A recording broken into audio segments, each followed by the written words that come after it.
reality. I want you to understand there's a difference between motivation and inspiration. Inspiration comes from outside of you. Inspiration is what you draw from your leaders. Inspiration is what you draw from Linda and Brian.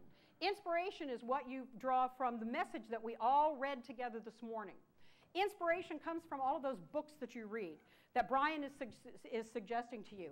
Inspiration is something that comes from the outside. Motivation comes from within. Only you can motivate yourself. No leader can motivate you to take a step. They can inspire you to want to take that move, but they cannot motivate you. Motivation comes from within. Now, I'm going to share a story with you because I had an epiphany probably about 8 or 9 years ago while I was in a particular role with the company. And in this role, I was in a leadership position, and I actually had 9,000 consultants that were under my direct care. 9,000. That's a lot of phone calls, ladies. I don't mind telling you that. Now, with my 9,000 consultants, there was a level, there were obviously other leaders in between the, all the consultants and me at the top. This group was responsible for $53 million in sales for 5 years running. Now, the key to the whole thing was at the particular time that I had this epiphany, we were struggling. Our numbers were not looking good. We were in a particularly bad month, and it seemed like, sometimes you think there's like a full moon about 22 days in a row because people go stupid all of a sudden, like, what are you guys doing? I'd had a phone call with all of my leaders this particular afternoon. It was raining. Of course, it always rains in Ohio, so that wasn't unusual, but it was raining. It was a gloomy day. I had been talking to my leaders, and I have to tell you, it was like pulling teeth. I was throwing everything in the book at these guys. I was doing all the encouraging I could encourage, and I'm talking to them about here's a new incentive, and here's a promotion, and we're going to do this, and we're going to have a meeting. And at the end of the call, I was exhausted. I was absolutely exhausted. So, you know what? I packed up my stuff, and I went home, and at home, I had a little guy, a little bulldog. Now, this is, do you all know, are you familiar with English bulldogs? Yeah, talk about looking like your pet. Right here. I had an English bulldog at the time. Now, the bulldog's name was Mac. That stood for Michael, Andrew, and Christopher, because it was easier for me to yell at the dog sometimes when I wanted to yell at the kids. Mac, what do you think you're doing? And I was really yelling at Michael, Andrew, and Christopher. At any rate, I went home. Now, Mac, the thing about English bulldogs, they are the most adorable creatures on the planet, even though some people say they're so ugly, who could love them? Well, you can love them. But I have to tell you this, they are dumb as rocks. There is nothing firing upstairs, like seriously. Now Mac, you see, Mac was one of these bulldogs. He had some pretty strange habits. So anyway, I go home this day, it's pouring down rain, Mac wants to go outside, and one of Mac's habits was, Mac liked to sit in the rain. Okay, that's not a problem. I let Mac out to sit in the rain, but here's the problem. Mac would sit in the rain, he would sit down, and then he would look up. Now you notice there's not much of a nose on that dog? So rain coming down went into Mac's nose, and Mac was going, Now, he did this frequently. I have to tell you, he did this frequently. But this particular day, I was not all that humored by Mac sitting in the rain. Mac goes out, and he sits down at the end of the sidewalk, and for some reason, I let him out the front door instead of the back. I don't know why, because the front door exposes me to all of my neighbors, which is really just not a good idea. Mac is sitting down at the end of the sidewalk, and I'm like, come on, Mac, come on, buddy. It's raining. We got to go in. And he's sitting there.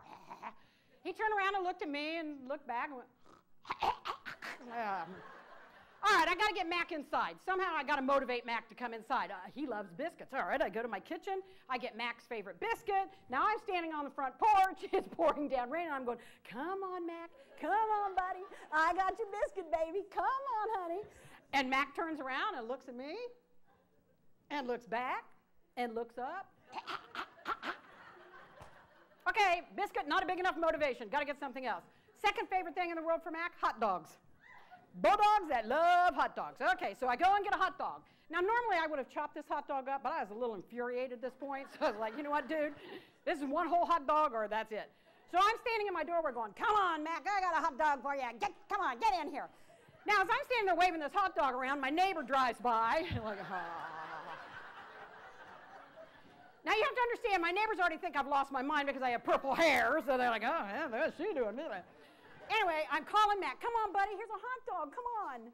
And here's the epiphany. I'm sitting here staring at Mac. I am holding out things to motivate him, and suddenly I realize that bulldog isn't going anywhere until he chooses to go somewhere. I'm inspiring the heck out of him, but he is not motivated to move. Now, when I showed him the hot dog, he did stand up and turn around and sat back down and look up. And went, at this point, I left him. I left the front door open. I didn't care if he drowned at that point. And I went about my business. He did come in, and he never did drown. But the point of the story is this. Leaders that you are out there right now, you have bulldogs in the rain on your teams.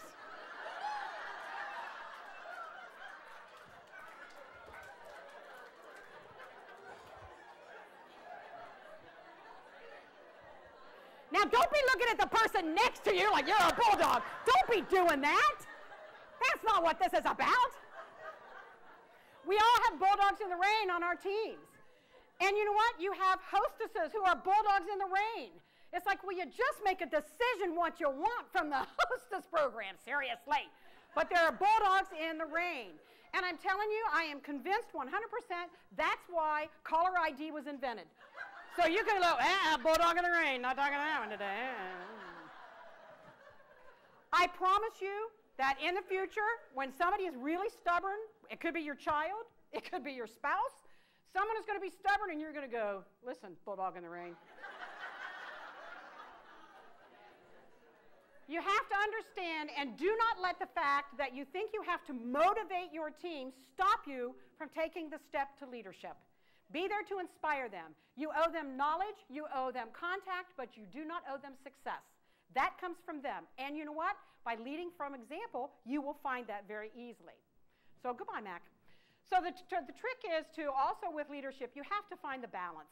You've got to find ways that you can balance everything. The other thing I hear is I can't do all of that. I'm already doing my personal business, and I have this going, and I've got my family, so honestly, I cannot do anything more. Here's the reality of leadership. Leaders, you're not really taking on all that much more, except probably the very last thing. You do continue to book parties. You do continue to hold parties. You do share the opportunity continuously. It is always at the front of your mind.